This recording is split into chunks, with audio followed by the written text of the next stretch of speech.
Une prophétie concernant l'église de la Nativité à Bethléem, en Israël. 8 octobre 2017.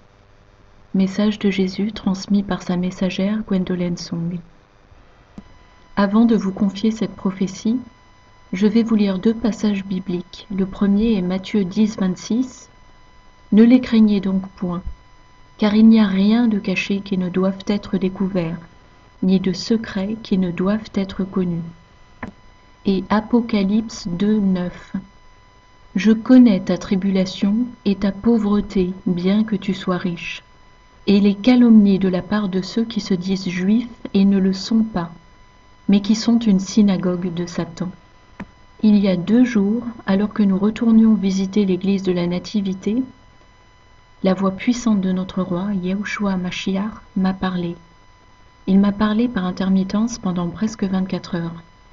Et penchant son cœur au sujet de cette église et de ceux qui se rassemblent pour commémorer sa sainte naissance. Des gens du monde entier viennent se prosterner là où le Messie est né. Ce lieu est traditionnellement considéré comme le lieu de naissance de Jésus, et ça a été un lieu de tension pendant les 250 dernières années et plus, entre les 3 religions gardiennes de longue date de cette église. Les orthodoxes grecs, les catholiques romains et les apostoliques arméniens. Il y a même eu récemment des accrochages entre les prêtres qui résident dans cette église, au point que la police a été appelée. Ils se sont disputés sur l'égalité d'accès à ce lieu où Jésus est né.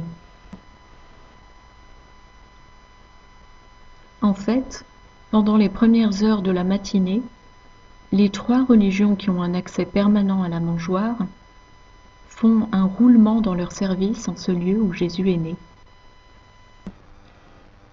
Or, il est clair pour moi comme pour beaucoup que ces prélats ne font pas l'effort de terminer leur service à l'heure, de façon à laisser le suivant entrer.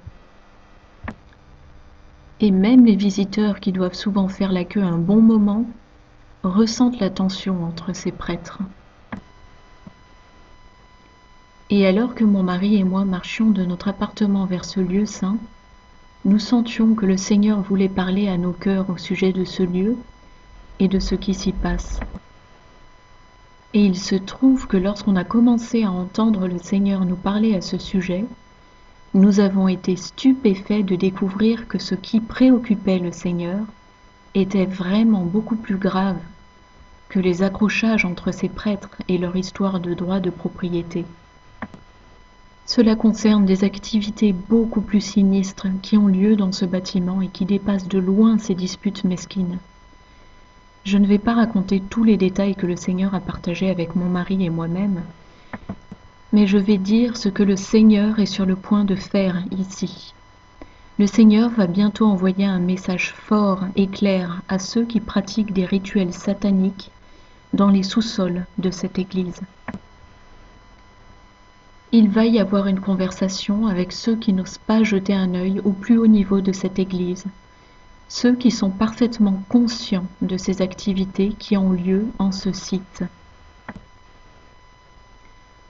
En vérité, ce site n'est pas la propriété du Vatican, dit le Seigneur des armées célestes, mais cela a toujours été la propriété du Roi de gloire.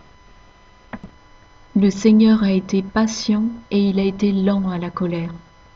Il aime que ses enfants se réunissent avec respect à sa sainte mangeoire. Le cœur du Seigneur est touché par ses enfants qui lui rendent grâce en voyageant depuis le monde entier pour s'agenouiller en prière sur le lieu de sa naissance glorieuse. Sa naissance, sa mort et sa résurrection sont 3 des plus grands événements dans toute l'histoire de l'humanité. Dans les jours futurs, le Seigneur Jésus-Christ va venir ici personnellement pour visiter cette propriété. Et il va déverser sa gloire avec une telle puissance que les chambres démoniaques dans les sous-sols de ce bâtiment vont imploser.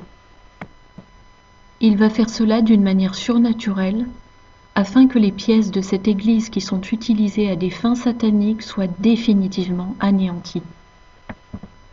Après cette visitation historique, il quittera alors cette église dans un puissant coup de tonnerre et avec un coup de foudre sur le clocher qui sera vu à travers tout Bethléem. Cela se produira, et cela arrivera dans un futur proche, dit le Seigneur. Il est le Fils tout-puissant de Dieu, Jésus-Christ, le favori des cieux, l'étoile brillante du matin, et l'auteur et le finisseur de notre foi. Il m'a délivré cette prophétie, et cela se réalisera. Mes amis, je vous le demande ce matin, s'il vous plaît. Priez pour la ville de Bethléem et tous les gens qui habitent ici et qui ont besoin d'avoir une sincère relation avec le Roi de gloire. Il revient, et quand cela va se produire, certains auront le cœur très lourd dans cette ville chahutée pour ne pas avoir cherché Jésus qui est né à quelques pas de là où ils vivent. S'il vous plaît, les amis, priez que l'Esprit de Dieu soit déversé sur cette ville en plus grande mesure dans les jours à venir. Écoutez, le Messie vient. Il vient bientôt et nous devons préparer nos cœurs pour cette arrivée historique en vivant dans la sainteté et la repentance tous les jours, chaque jour. Shalom.